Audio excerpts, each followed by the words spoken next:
Welcome to the deep dive. Life just feels like a constant stream of choices, doesn't it? It really does. I mean, from tiny little things every day to those huge strategic decisions in business, we're always navigating what's next. But, no matter how much we plan, nobody can really predict the future perfectly. It's just inherently unpredictable. Precisely. And that unpredictability, that's really what we're diving into today. Yeah. This deep dive, it's all about trying to give you a clearer lens, maybe better tools to make sense of these uncertain waters. Okay. We're going to unpack risk and uncertainty using some great source material you shared those articles on, the risks of uncertainty. Right. So our mission today isn't just, defining terms. It's about giving you frameworks for better choices, no matter how much or maybe how little information you actually have. Exactly. We'll start with the difference between risk and uncertainty, then look at quantifying likelihood. Probabilities and stuff. Yeah, probabilities. Then we'll get into the human side, different decision-making attitudes, surprisingly powerful, that bit. Oh, interesting. And finally, a really cool visual tool, the decision tree. Okay, sounds good. So consider this your compass for the unpredictable. Let's dive in. Let's do it. All right, so when we talk about risk, it feels like that word is everywhere, especially in business, right? Financial risk, market risk. Absolutely. Operational risk, strategic risk. Interest rate risk, you name it. But what do we actually mean by risk? In this context, I mean, it feels like maybe it gets misused sometimes, even just day to day. You've hit on something really crucial there. Yeah. Because risk and uncertainty, well, they're often used interchangeably, but technically, there's a big difference. Okay. So risk, strictly defined, is when the probabilities of the different outcomes are known. Think like tossing a fair coin. Right, 50 heads or tails. Exactly, or rolling a standard dice. It's a 1 in 6 chance for each number. The probabilities are clear. Uncertainty, though, that's when you can't express that randomness in specific probabilities. And here's the real world bit our source stresses. Yeah. In reality, it's usually not possible to pin down exact probabilities for everything. So that strict idea of risk, it kind of becomes less useful outside of, theory, or maybe an exam question where they just give you the numbers. Wow. Okay, so hang on. What I often think of as risk in my daily life or in business decisions, that's probably more like uncertainty then. A lot of the time, yes. Yeah. That's a huge shift in perspective, isn't it? It really is. So if true risk, where we know the odds, is rare, what does that mean for how we actually make decisions? Does it mean planning is pointless? Not pointless, no. But it definitely shifts the strategy. The takeaway is that most of what we face is closer to uncertainty. Yeah. So it's less about precise calculation like a coin toss. Right. And more about robust planning, building resilience for a range of possibilities you can't perfectly measure. It's acknowledging the fog, really, not pretending it's clear. Okay. Acknowledging the fog. I like that. And when I hear risk, my mind kind of jumps straight to bad stuff. Losses, potential downsides. Is that all it is? Good question. No, not at all. While it definitely has those negative connotations, risk also includes the chance for better than expected results. Unexpected upsides. Okay, so gains too. Gains too. Fundamentally, it's about the variability of the outcome compared to what you expected. Could be good variability, could be bad. Gotcha. Variability. Okay, so we're navigating these uncertain waters, maybe using probabilities as our early stars, like you said.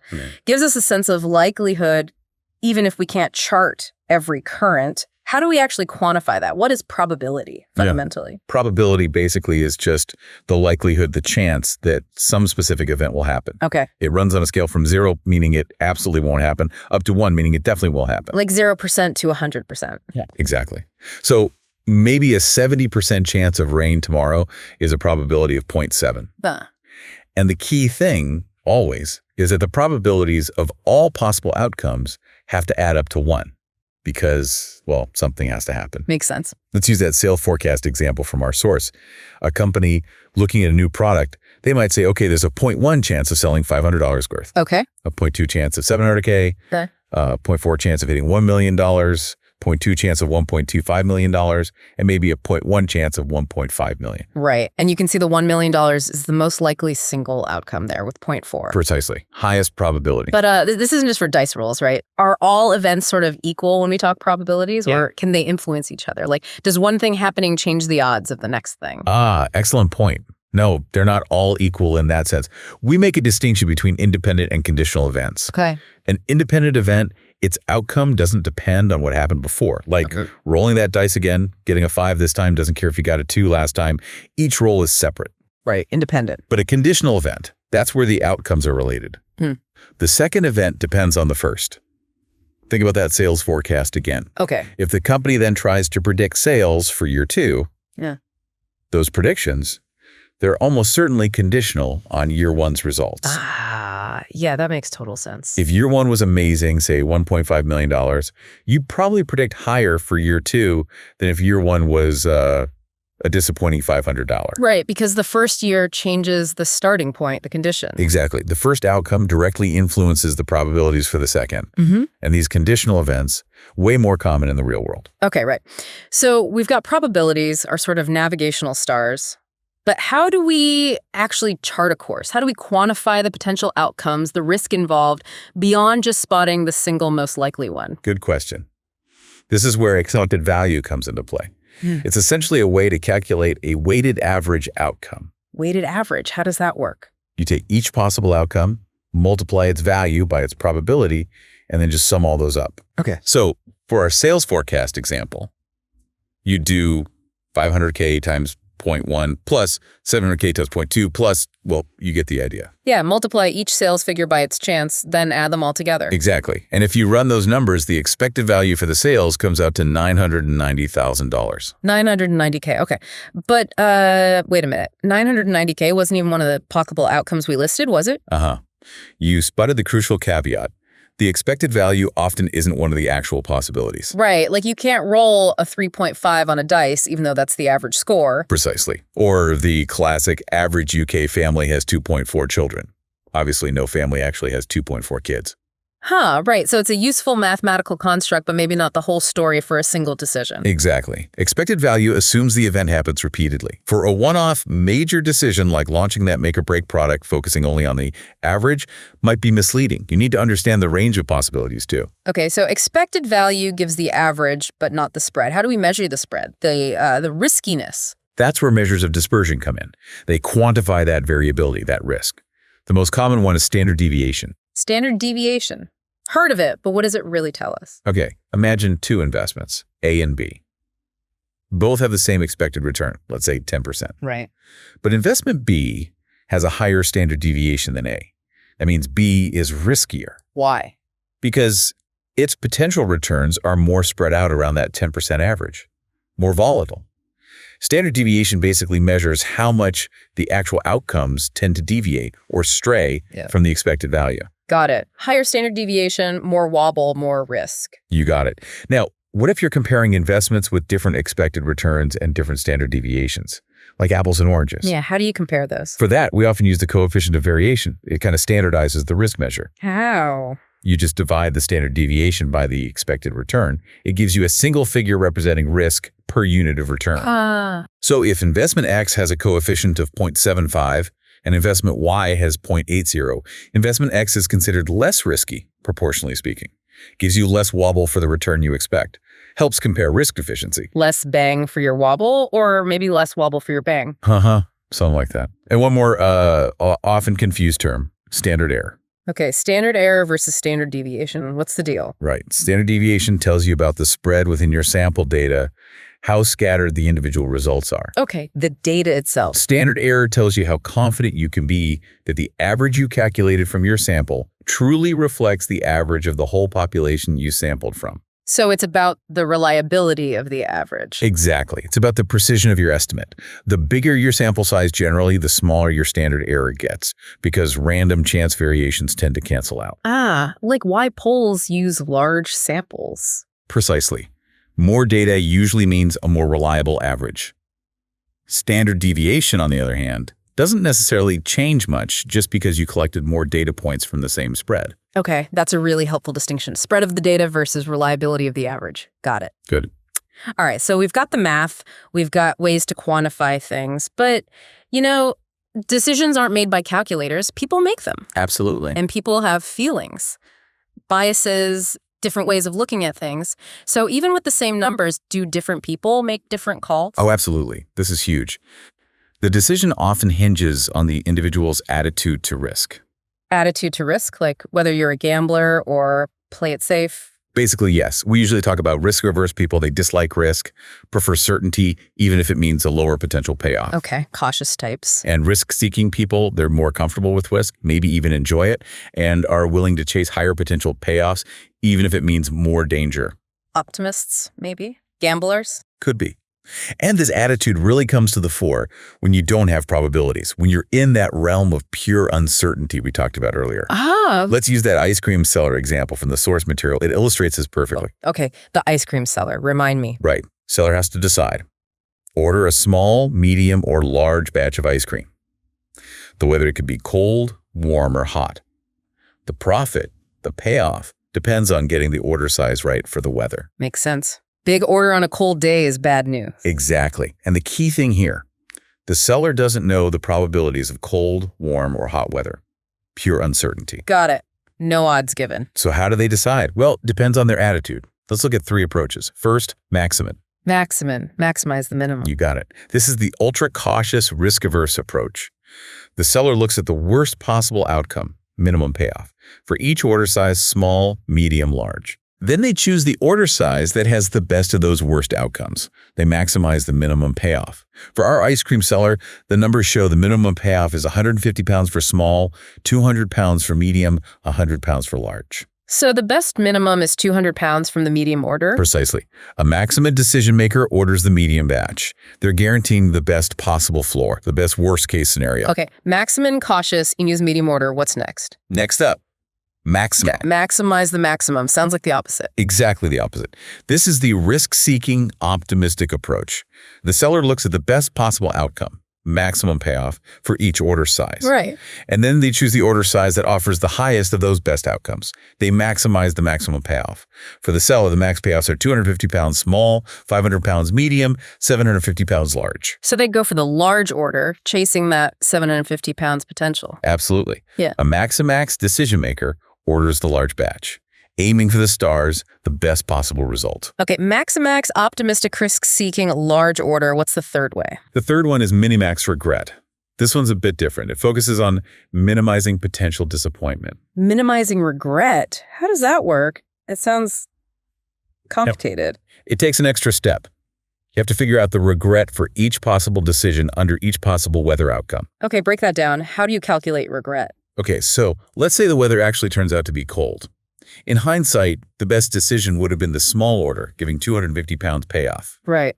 Optimal for cold weather. Now, if you had chosen the medium order instead, payoff 200 pounds, your regret is the difference. 250 pounds minus 200 pounds equals 50 pounds regret. You missed out on 50 pounds potential profit. Okay. The what could have been factor. Exactly. If you'd chosen the large order, payoff 100 pounds, your regret for cold weather is 250 pounds minus 100 pounds, 150 pounds. Got it. You calculate this regret for every combination. Medium order in warm weather, large order in hot weather. Yes, you build a whole table of these regret values. For each potential decision, small, medium, large order, you look across all the weather scenarios, cold, warm, hot, and find the maximum regret associated with that decision. So for the small order, what's the worst regret I could feel? For the medium, what's the worst, etc. Precisely. Then the final step.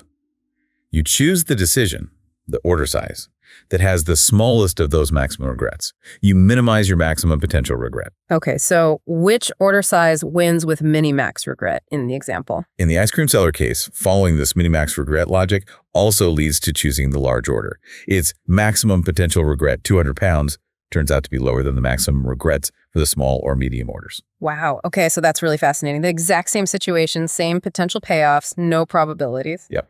And you can end up with a medium order if you're cautious, Maximin, or a large order if you're optimistic, Maximax, or if you're trying to avoid the worst feeling of what if, Minimax Regret. Isn't that something? It just shows how much the person making the decision matters. Their psychology, their risk tolerance. Totally. It's not just numbers. Think about company strategy investments.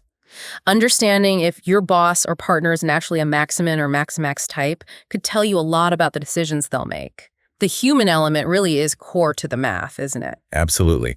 It highlights how our subjective views shape things, especially when faced with that pure uncertainty. Okay, so we've done numbers, probabilities, expected values, dispersion, and now these crucial personal attitudes. Is there a tool that can sort of bring all this together, visualize the choices, the probabilities, the payoffs, help us map it out. There is, and it's a really powerful one. Decision trees. Decision trees. Okay, I've seen diagrams like that. Branches coming off. Exactly. They're incredibly effective. They let you lay out the problem clearly, see all the possible consequences. Visually maps it out. Yeah. And they provide a framework to actually quantify the outcomes, factor in the probabilities we talked about, and ultimately help make the best call based on the info you have. It's like drawing your path, options and all. Okay, so how do they work in practice? Let's use that company example from the source, deciding about a new product versus consolidating old ones. Perfect example. So imagine drawing it out. You start on the left. Square boxes are used for decisions you control. Like choose, new product or consolidate. Exactly. Then, coming off those squares, you might have branches leading to circular boxes. These represent outcomes, things that happen to you that you don't control. Like market response, good or moderate or poor. Precisely. And each of those outcome branches would have a probability attached. Okay, so squares for choices, circles for chances. Got it. It's like a map of if this, then maybe that. Exactly like that. A branching storyline for the business, like you said earlier. So how do you build it and use it? What are the steps? Okay, step one. You map out the basic problem. Decisions, possible outcomes falling into those decisions. Just a structure first. Get the branches down. Yep. Step two. You add the numbers, estimate the payoff, the profit or loss for each final outcome branch, and you add the probabilities to the chance branches coming out of the circles. Okay, structure, then numbers, payoffs, and probabilities. Step three is the analysis, and this is key. You work backwards. From the right-hand side of the tree back towards the left. Backwards. Why? Because you need to calculate the expected value at each chance node first. At each circle, you multiply the payoff of each branch coming out of it by its probability and sum them up. That gives you the expected value at that point. Ah, okay. So you figure out the average value of getting to each circle. You got it. For instance, in the example, the new product thorough development path might lead to a chance node. Calculating back, its expected payoff might be, say, $420,400 based on the chances of good, moderate, or poor market response. Okay, so you roll back the expected values to the chance nodes. What then? Step four. Factor in the costs. Going down a certain decision path usually costs money, development costs, marketing costs. Right. You subtract those costs from the expected values you just calculated for the paths leading from a decision square. This gives you the net expected payoff for making that initial choice. So that $420,400 expected payoff for thorough development, if it cost $150K to develop the net payoff for choosing that path, is $270,400. Exactly. You calculate this net expected payoff for every initial choice branching from a decision square. And then it's simple. At each decision square, you just choose the branch with the highest net expected payoff. The tree tells you the optimal path based on your numbers and probabilities. So for the company in the example, what did the tree tell them? The analysis showed the best option was new product, thorough development. The net payoff was highest there. And the insight, as the source notes, was basically, it's worth much more to us to take our time and get the product right than to rush the product to market. Wow. So the tree doesn't just give an answer, it can provide real strategic insight. Absolutely, and it makes the trade-offs explicit. Okay, that's a lot of ground covered. Let's quickly recap. We started by separating true risk, where you know the odds from uncertainty, the much more common situation where you don't. Right, a key distinction. We looked at probability, how to quantify likelihood, and expected value, that weighted average outcome, remembering its limitations, like the 2.4 children problem.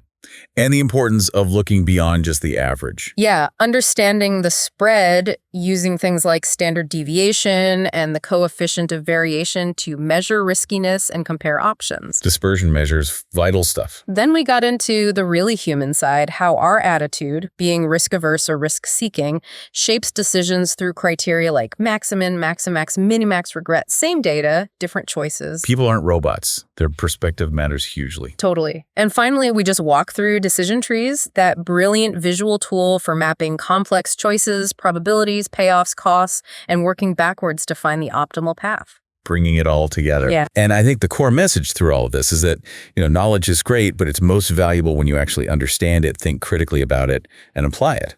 Especially navigating this world full of information and, uncertainty. Well said. And maybe a final thought for you, our listener, to chew on. How might just understanding your own natural attitude to risk, or maybe the attitudes of people you work with or your family, change how you approach decisions, big or small. Are you instinctively a Maximin type? Or maybe Maximax? Or do you worry about regret? It's a powerful question. Really shapes how we approach things, consciously or not. It really is. And hey, we are definitely not done with this topic. No, just scratching the surface. In our next deep dive, we're going even further. We'll explore things like how much is it worth paying for more information before making a decision? We'll look at data tables and a really important concept in finance and beyond, value at risk. Looking forward to that one. Lots more practical tools to discuss. Me too. So make sure you join us for that next time. Thanks for diving in with us today.